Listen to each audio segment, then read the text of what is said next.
10 pesos. I bought a Cartier. Time to go to the gym. Refer na ako sa neuro. Waiting for... Hello everyone. So we are now back in Manila.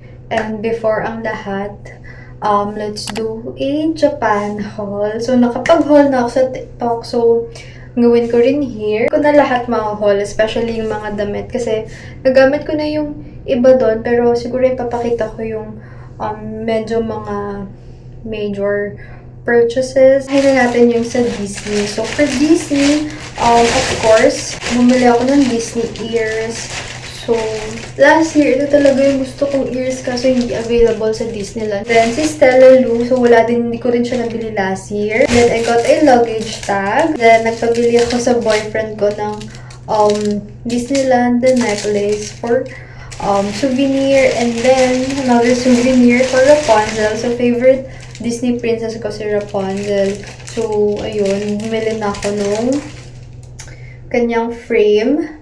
Para at least magagamit ko to. So, every time na makikita ko to, maalala ko yung Disney Sea ko with my best friend. Duty free kami, of course, pa-uwi. So, I got some things lang from Dior Beauty. So, first is itong Backstage Glow Maximizer na palette. Matagal ko nang gusto to, this year pa, nung March pa. Kaso, namamahalan ako and walang stock doon. So, iba yung nabili ko. But right now, ayun, may nakita na ako. This is in the shade Universal Glow and mas mura siya in Japan. So, ayun, pinili ko na. And, ang pinabili ko dito yung mga natira kong yan. So, yun siya. Actually, nagsising ako nung binili ko yung cookie highlighter instead. I think mas sulit to.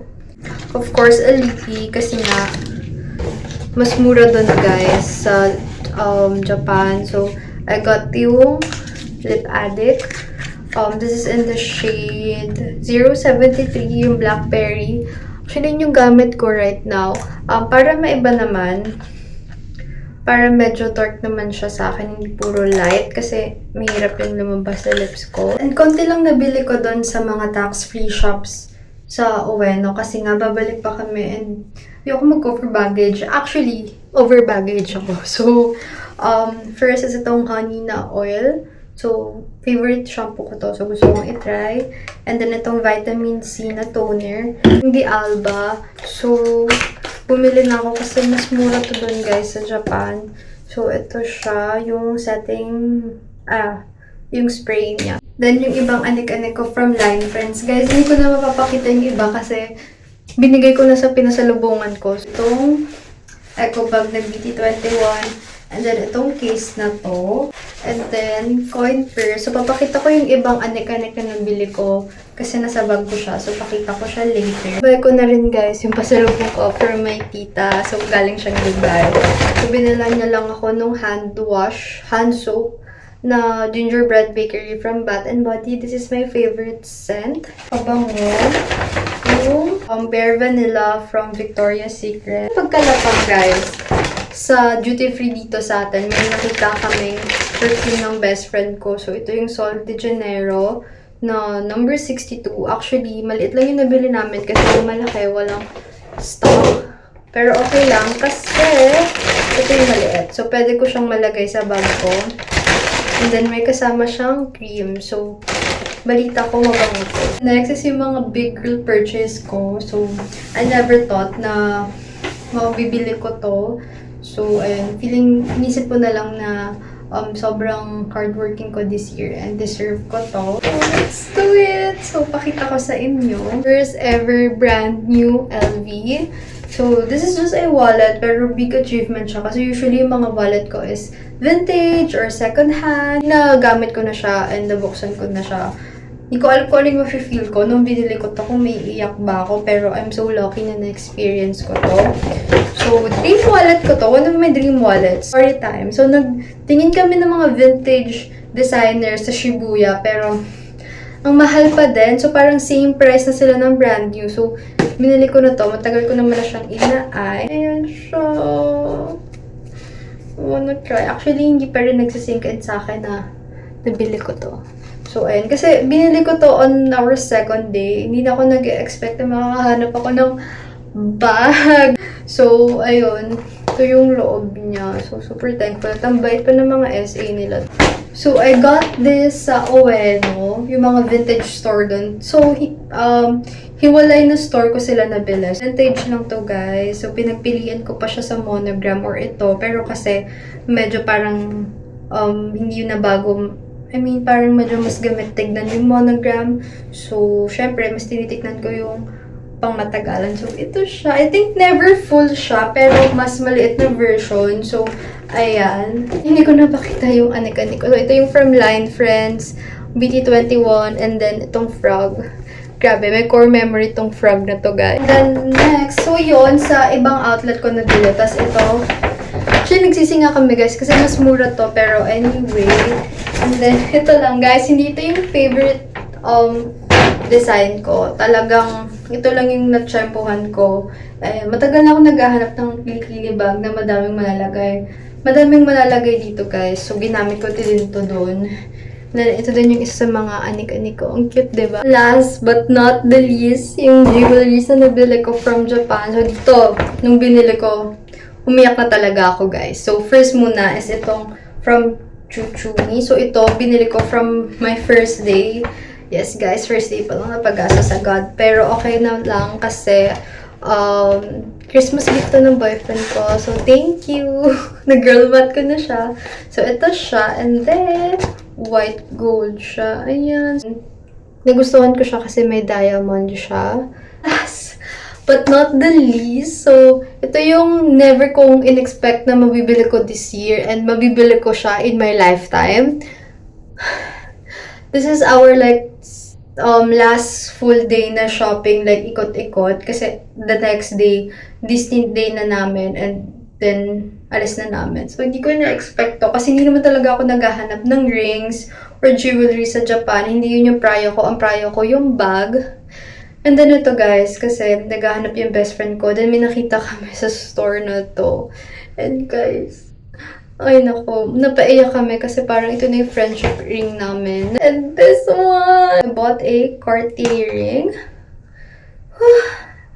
Hindi ko pa rin, kinakabahan ako, guys. So parang kailangan ko talaga pag-ingatan to. Ito siya. So hindi siya yung isang design na gusto ko, pero ito yung nagpakot ng attention sa akin. So this is rose gold and may diamond lang din sa gitna. So isang ring ko. This is the outfit for today. So, pupunta kaming St. Luke's kasi follow-up check-up ko. Actually, hindi ko nakwento, guys, sa vlog kasi minamigraine ako bago umalis ng Japan. And parang may nakita yung Opta, then refer na ako sa Neuro, and then ayun, so nagpa-MRI ako. And hindi ko pa nakikita yung MRI, so medyo kinakabahan ako today. Pero, ayan, tiwala lang, guys.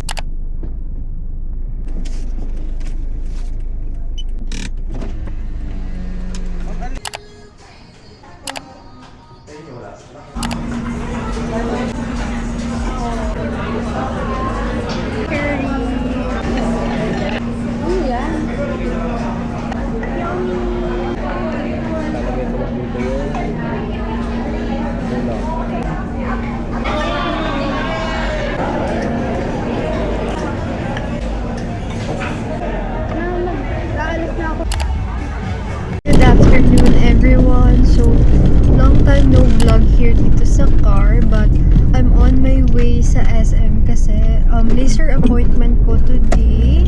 Actually, 6 p.m. pa, pero and malapit lang sa amin yung mall, ha. Pero kasi traffic dito and ayoko nagmamadali sa parking. So, I just wanted to take my time and may titignan lang din ako sa mall. Pwede. Slip dito eh. Hindi na kailangan mga linisan yan mo. Okay, ma'am. Gusto mo papatulan po sa kanan dito. Anytime po. Libre naman yun. Libre naman.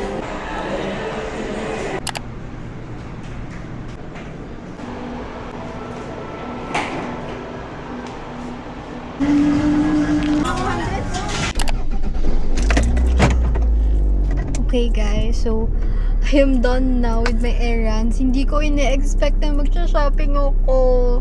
Actually, bawal na dapat naka-no-buy ako. Pero, anyway.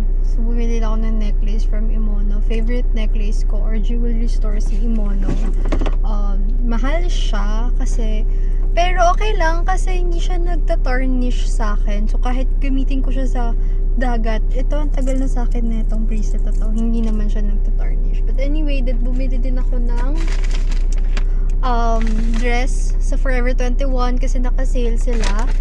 Grinab ko na kasi magpo-pull out na kasi sila. So, grinab ko na yung chance kasi next year may party din akong pupuntahan and may trips ako pupuntahan. So, ayun.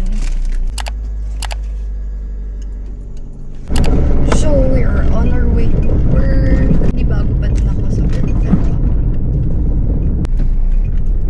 And then later, I'll try na pumunta ng gym. Kasi parang 3 weeks na ata ako hindi pumupunta. Ayun.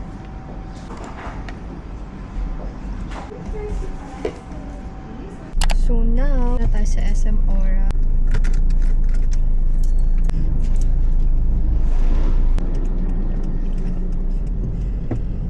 So mag-e-EDSA pala tayo today.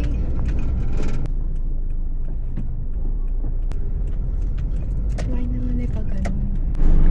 So guys, medyo epic fail yung pagpunta ko kasi yung sasadyain sana namin is sarado na. But anyways, iba na lang yung ginawa ko. Ginawa ko na lang ng paraan. And then bumili lang ako ng brownies and ano to, ube halaya something na puto bumbong ata to. Kasi baka mag-gym ako. So at least may fuel ako. At the gym na. So I think mag-walking lang ako or treadmill today kasi parang medyo hindi okay pakiramdam ko. So guys, so I'm done with work na and birthday today ng lolo ko. So mag-dinner lang kami sa labas. Ayun, yun lang. So malapit lang naman ito yung dinner namin. So this is yung outfit. Sana huwag mahulog yung camera ko, but this is the outfit.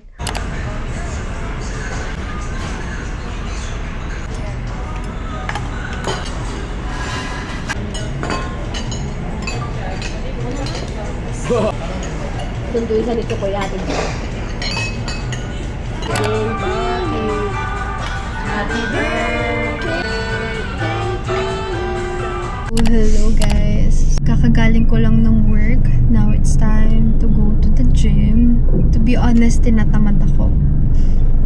Tinatamad ako kasi it's been 2 or 3 weeks simula nung huling punta ko sa gym, pati yung pag-yoga ko. So ngayon na lang ulit ako medyo naging active. Actually, yun yung unti-unti ko kasi tinatamad na ako talaga. But anyway, excited na ako for next year kasi I think mag-pilates na lang muna ako instead of going to the gym.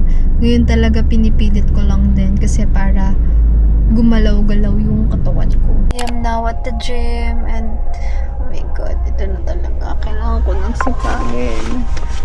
So, wait, should I bring a wallet? Sige. Dala tayo ng wallet.